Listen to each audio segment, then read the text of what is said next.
नमस्कार दोस्तों, आपका मेरे YouTube चैनल हिंदी कहानी पर स्वागत है। बुद्ध ने आनंद को वेश्या के पास क्यों जाने दिया? आइए जानते हैं यह रहस्य। बहुत ही सुंदर प्रेरणात्मक कहानी। यह उन दिनों की बात है जब बुद्ध की शरण में दीक्षा ले रहे भिक्षुओं को कई नियमों का पालन करना पड़ता था। वे किसी के घर भी 3 दिन से ज्यादा नहीं रुक सकते थे। यह नियम स्वयं बुद्ध ने बनाया था। उद्देश्य यह था कि उनकी सेवा में लगे लोगों को किसी तरह की कोई तकलीफ ना हो। बुद्ध और उनके भिक्षु जब यात्राओं पर निकलते थे तो वे रास्ते में आने वाले गरीब घरों में ही शरण लेते थे।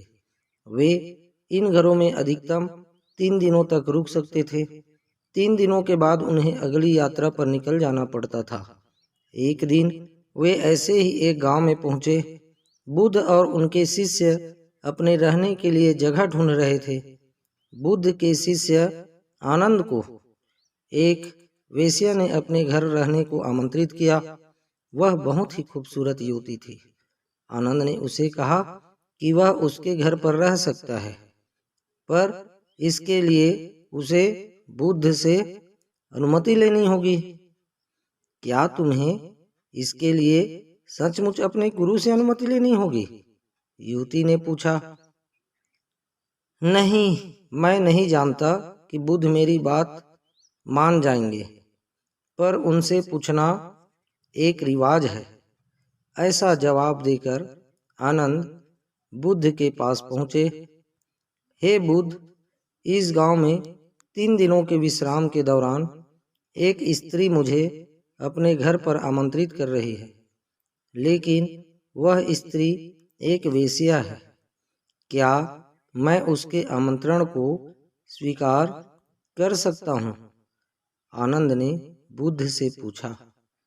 बुद्ध ने आनंद की ओर मुस्कुराकर देखते हुए कहा, अगर वह तुम्हें इतने प्यार से आमंत्रित कर रही है तो तुम्हें उसके निमंत्रण को ठुकराना नहीं चाहिए।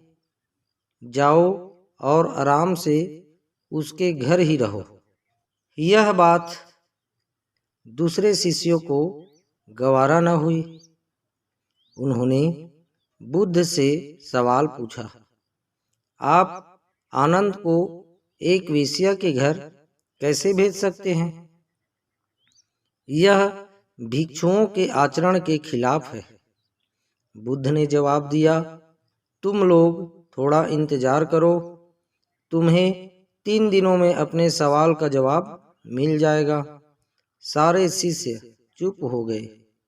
फिर आनंद अगले 3 दिनों के लिए उस वेश्या के घर रहने चले गए और बाकी के शिष्य आनंद की जासूसी में लग गए और सारी बातें बुद्ध के कान में डालने लगे। बुद्ध शालीन मुस्कान लिए चुप बने रहे। पहले दिन वेश्या के घर से आनंद और महिला के गाने की आवाज आई। यह बहुत नई बात थी। एक भिक्षु का वेश्या के साथ यूं गाना गाना। शिष्यों ने कहा, बस यह तो गया। पर दूसरे दिन घर से गाने के साथ नाचने की भी आवाजें आने लगी। अब सारे शिष्य एक स्वर में कहने लगे, अब तो यह पक्का ही गया। तीसरे दिन तो सचमुच ही उन्होंने खिड़की से आनंद और उस महिला को नाचते गाते देख लिया। सबका यह अनुमान था कि आनंद इतनी मौज में है तो वह भिक्षुओं के साथ आगे की यात्रा पर नहीं आएगा। अगले दिन सभी भिक्षु कानाफूसियों के बीच चौक पर जमा हुए। सभी ने आनंद के आने की उम्मीद छोड़ दी थी। सभी सोच रहे थे कि वह इतनी सुंदर स्त्री का साथ छोड़ भिक्षुओं के साथ क्यों आएगा।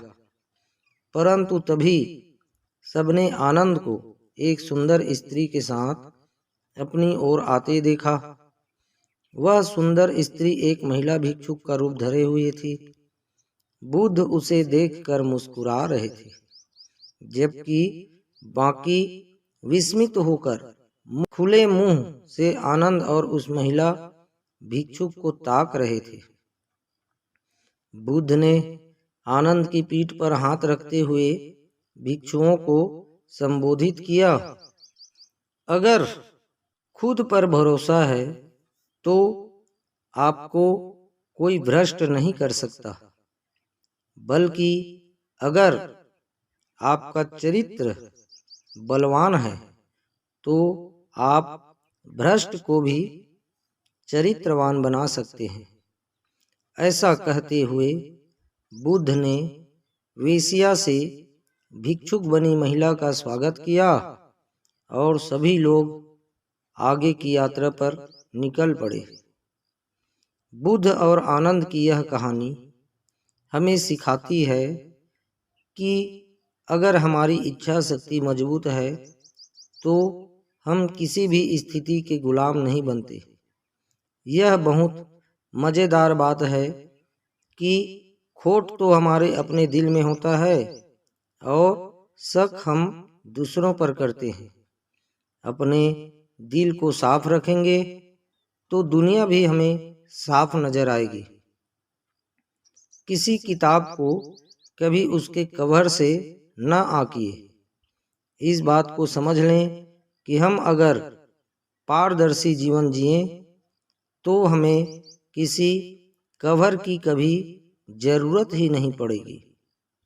दोस्तों, आप लोगों को यह कहानी से जो सीख मिली वह निश्चित रूप से आपके जीवन पर अच्छा प्रभाव डालेगी।